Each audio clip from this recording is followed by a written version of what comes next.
अनेक दिनों से बागेश्वर धाम के लिए हमारे लिए साजिशें चल रही हैं। उन्होंने न्यूज पर एडवर्टाइजमेंट दिया, बोले दरबार के लिए हमने 30 लाख रुपए, बोले हमारा बताएं तो 30 लाख देंगे। नक्कटा हम तो फ्री में बताते ही थे।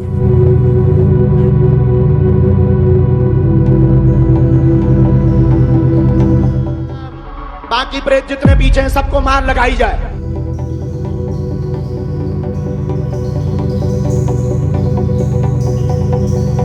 ऐसे धर्म का सत्यानाश हो जो हमारा सत्यानाश चाहता है। 85-86% हिंदुओं को गाली दे करके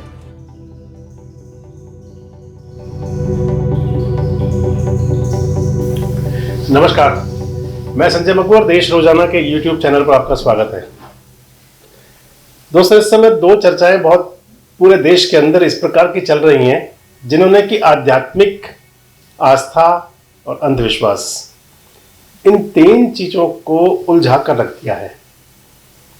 आध्यात्म बात शुरू करेंगे गोस्वामी तुलसीदास जी की रामचरितमानस से। और गोस्वामी तुलसीदास जी की रामचरितमानस वो हिंदू समाज का, सनातन संस्कृति का, हिंदू धर्म का, वो उसे आप साहित्य कह लें, उसे आप धार्मिक पुस्तक कह लें, उसे आप प्रतिबिंब कह लें, उसे आप आईना कह लें, उसे आप जीवन जीने की कला का प्रतीक कह लें। उस रामचरितमानस पर बिहार के एक शिक्षा मंत्री हैं चंद्रशेखर, जनता दल, राष्ट्रीय जनता दल के नेता हैं, और अपने हिसाब से उन्होंने परिभाषित किया और कह दिया कि गोस्वामी तुलसीदास दलित समाज के विरोधी थे। बोल दिया कि रामचरितमानस भी मनु संस्कृति और मनुवाद से प्रेरित है।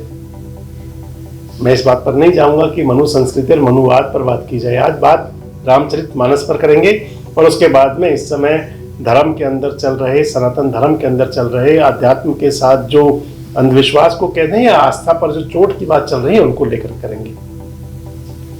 दोस्तों, गोस्वामी तुलसीदास जी का मैंने आपको पहले बताया कि जो रामचरितमानस है वो एक ऐसा धार्मिक पुस्तक है जो कि मनुष्य को उसके कर्तव्य बोध से, उसके क्या समाज के लिए, राष्ट्र के लिए, परिवार के लिए, अपने बच्चों के लिए, अपने माता पिता के लिए, अपनी पत्नी के लिए क्या कर्तव्य हैं वो बड़े गंभीरता से और बड़े पास से दिखाती है।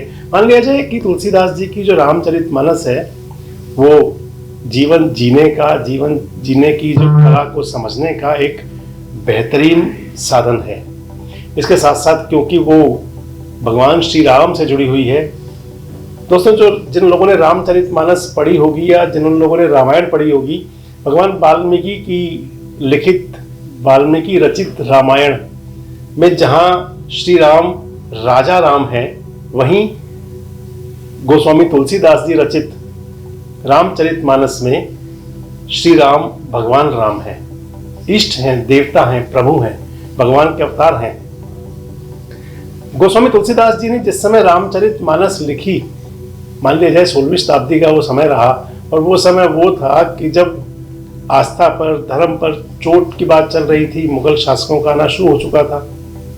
ऐसे में क्योंकि जो कवि लोग थे, दरबारी कवि जो थे, एक उनका प्रादुर्भाव हो रहा था, बढ़ रहे थे, और उनके सामने चाहे वो गोस्वामी तुलसीदास थे, चाहे कबीर थे, चाहे तुलसीदास जी थे, चाहे सूरदास जी थे, इस प्रकार के कवि सामने आए, रचयिता सामने आए, साहित्यकार सामने आए कि जिन्होंने धर्म और आध्यात्म को एक नई दिशा देने का काम किया। और जब गोस्वामी तुलसीदास जी ने रामचरितमानस की रचना की, आज रामचरितमानस हिंदू समाज में, हिंदू धर्म में, हर घर में, हर घर के मंदिर में रखी जाने वाली एक धार्मिक पुस्तक है, एक ऐसी पुस्तक है जिससे कि मनुष्य कुछ सीख सकता है। लेकिन जाने क्यों राजनेताओं के दिमाग 7वें आसमान पर रहा करते हैं, लेकिन जाने क्यों राजनेताओं को बड़ा मजा आता है लोगों की धार्मिक आस्था पर चोट पहुंचाने में।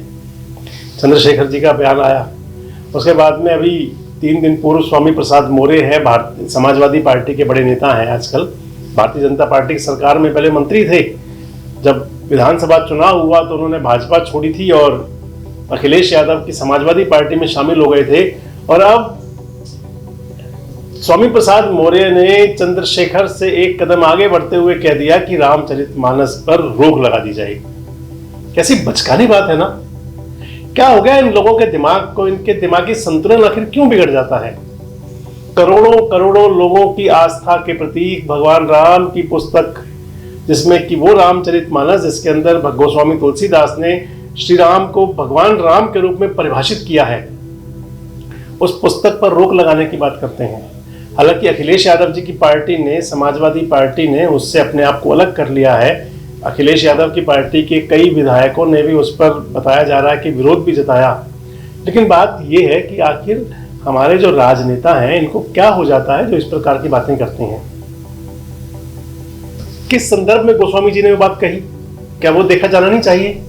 और अगर इसी बात को लेकर के आप ये कहेंगे कि दलित समाज के बारे में कुछ कह दिया था, तो फिर तो आप कल कबीर जी को प्रतिबंधित करने के लिए कहेंगे, फिर आप सूरदास को प्रतिबंधित करने के लिए कहेंगे, क्योंकि जो कवि और रचनाकार हैं इस समय के हिसाब से अपनी अपनी परिभाषाएं देते रहे हैं, और जो सार गर्भित परिभाषा होती है उस समय जो अनुकूल होती है, उस परिस्थिति के हिसाब से होती है, उस प्रकार की उन्होंने अपनी धार्मिक पुस्तकों में परिभाषित उनको किया।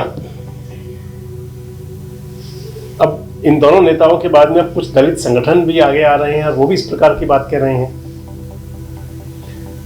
आखिर इस सब का मंतव्य क्या है, जानने की जरूरत यह है। आखिर वो लोग कौन हैं जो इस प्रकार के अनर्गल बयान, अनर्गल प्रलाप करके समाज की शांति को, समाज के वैमनस्य को, आपसी भाईचारे को खंडित करना चाहते हैं, तोड़ना चाहते हैं, उस पर कहीं ना कहीं सवालिया निशान लगा करके लोगों की धार्मिक आस्था पर चोट पहुंचाना चाहते हैं। अब दूसरा, आजकल जो मुद्दा बहुत तेज चल रहा है, जिस पर बहुत चर्चा हो रही है, चाहे वो देश का मीडिया है, चाहे वो देश के राजनीतिक दल हैं, आपको हर जगह चर्चा मिल जाएगी बागेश्वर धाम की।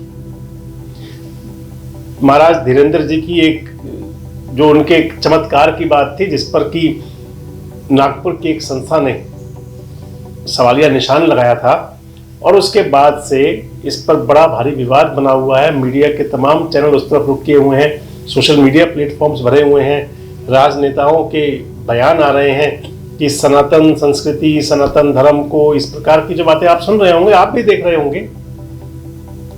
दोस्तों, आज जानना ये जरूरी है।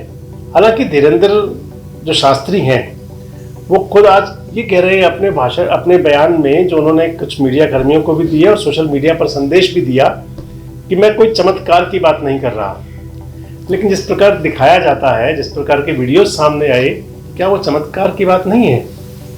दिखाया जा रहा है कि भूत प्रेत जिन, इन सब बातों को दिखाया जाता है, और फिर उसके बाद में उसे सनातन से जोड़ा जाता है, और ये जोड़ कर दिखाया जाता है कि सनातन धर्म पर, सनातन संस्कृति पर कहीं ना कहीं लोग सनातन संस्कृति को चोट पहुंचाना चाहते हैं, इसलिए धीरेन्द्र शास्त्री जी खिलाफ बोल रहे हैं। मैं समझता हूं कि ऐसा कुछ है नहीं।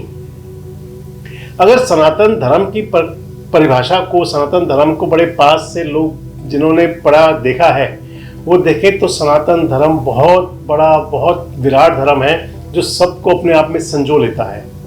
और दूसरा ये कि सनातन धर्म में चमत्कार शब्द नाम का कोई स्थान नहीं है। मान ले तो चमत्कार नाम के शब्द का स्थान तो किसी धर्म में भी नहीं है, लेकिन खासकर सनातन धर्म में चमत्कार शब्द नाम का स्थान नहीं है कोई।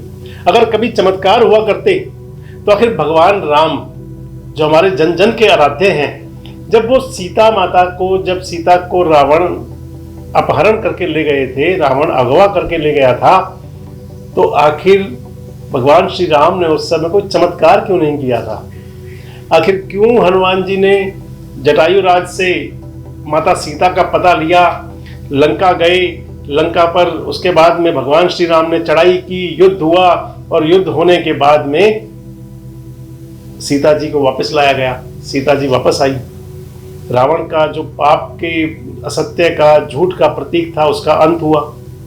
तो आखिर वो तो हमारे भगवान थे, चमत्कार तो वो भी कर सकते थे। वो चमत्कार हो सकता था, और जब पहली बार सीता अगवाई नहीं होती, कौन नहीं जानता था कि आखिर मृग सोने का नहीं हुआ करता। माता सीता भी जानती रही होंगी और भगवान श्री राम भी जानते थे, लेकिन उसके बावजूद क्योंकि समाज को संदेश देना था और सृष्टि से, दुनिया से पाप, अन्याय, अत्याचार, दुराचार का अंत करना था, इसलिए भगवान श्री राम ने, जिसको हम उनकी लीला कहते हैं, वो सब किया जो एक व्यक्ति आज समाज में कर सकता है। कोई चमत्कार नहीं हुआ। हमारे जन जन के आराध्य भगवान कृष्ण, उन्होंने कोई चमत्कार नहीं किया। कंस का वध करने के लिए भगवान श्री राम ने लंबे समय तक, वर्षों तक इंतजार किया, तो वो तो चमत्कार कर सकते थे। भगवान श्री कृष्ण तो चमत्कार करके रावण का वध पहले ही, कंस का वध पहले ही कर सकते थे।